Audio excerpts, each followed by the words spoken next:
में बीजेपी की जन विश्वास यात्रा को आज हरी झंडी दिखाएंगे। आज सुबह 11:30 बजे धर्मनगर और दोपहर 2:30 बजे सबरूम में जन विश्वास यात्रा को हरी झंडी गृह मंत्री द्वारा दिखाई जाएगी।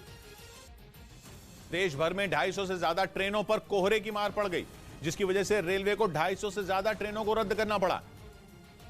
और घने कोहरे की वजह से करीब 20 ट्रेनों के समय में बदलाव किया गया, जबकि कई ट्रेनें पहले से ही देरी से चल रही हैं। देश भर में रेल की पटरियों, प्लेटफॉर्म की मरम्मत और रखरखाव के बीच पड़ी कोहरे की मार की वजह से 250 से ज्यादा ट्रेनों को रद्द किया गया। न्यूज 18 को मिली एक्सक्लूसिव दस्तावेज से जम्मू कश्मीर में आतंकियों की खतरनाक साजिश साइको वॉर का पर्दाफाश हुआ है, जिसके तहत आतंकी संगठनों ने पुलिस अधिकारियों और न्यायिक अधिकारियों को टारगेट करने का प्लान तैयार किया है। और न्यूज 18 को मिले एक्सक्लूसिव दस्तावेज ये बताते हैं कि आतंकी संगठन बड़े पुलिस अधिकारियों और न्यायिक अधिकारियों ये अपनी जमीन पर नर्सरी बना के सिर्फ झाड़ बेचकर साल में 2 करोड़ कमाते हैं। उनके सीक्रेट्स को सीखना चाहते हैं तो फ्रीडम ऐप को अभी डाउनलोड करें। पर हमले की ताक में बैठे हैं। खुफिया दस्तावेज के मुताबिक आतंकियों की इस कार्रवाई को आतंक की साइको वॉर कहा जाता है, जिसका मकसद किसी बड़े अधिकारी पर हमला करना और उसके नीचे के अधिकारियों में डर पैदा करना होता है। न्यूज 18 के पास जो एक्सक्लूसिव दस्तावेज हैं, उनके मुताबिक पाकिस्तान के कब्जे वाले कश्मीर के मुजफ्फराबाद में आतंकी संगठन लश्कर तैयबा, हिजबुल मुजाहिदीन, जम्मू कश्मीर गजनवी फोर्स और अल बद्र के कमांडरों की एक बैठक हुई, जिसमें जम्मू कश्मीर के उन पुलिस अधिकारियों पर चर्चा की गई जो कश्मीर में आतंकी संगठनों की साजिश को नाकाम करने में जुटे हैं। न्यूज 18 को मिले खुफिया दस्तावेज के मुताबिक आतंकी संगठनों ने बाकायदा पुलिस अधिकारियों और न्यायिक अधिकारियों की एक लिस्ट भी तैयार की है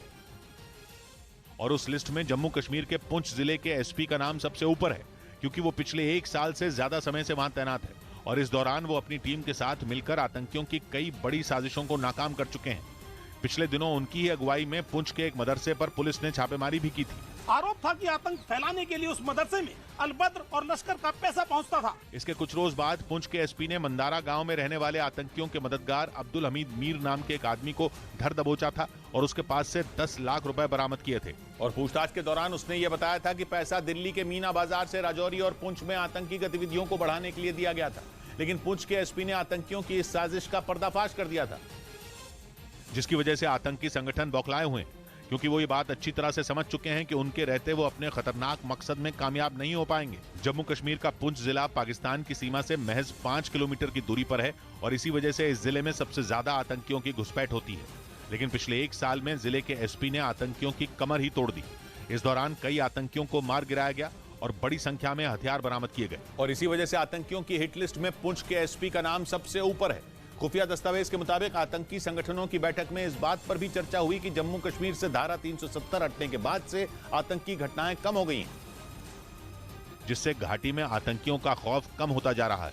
यहां तक कि उनके मददगारों पर भी पुलिस और सुरक्षा बल ने नकेल कस दी है। न्यूज 18 को मिले एक्सक्लूसिव दस्तावेज के मुताबिक इसी वजह से आतंकी संगठन घाटी में बड़ी घटनाओं को अंजाम देने की फिराक में है और इसके लिए उन्होंने पुलिस अधिकारियों और न्यायिक अधिकारियों पर हमले की साजिश रची, ताकि घाटी में रहने वाले लोगों में खौफ पैदा किया जा सके। आतंकी संगठनों की साइको वॉर वाली इस साजिश को देखते हुए सुरक्षा एजेंसियां सतर्क हैं और घुसपैठ रोकने के लिए पाकिस्तान सीमा के नजदीक जम्मू के कुछ इलाकों में रात का कर्फ्यू तक लगा दिया गया है।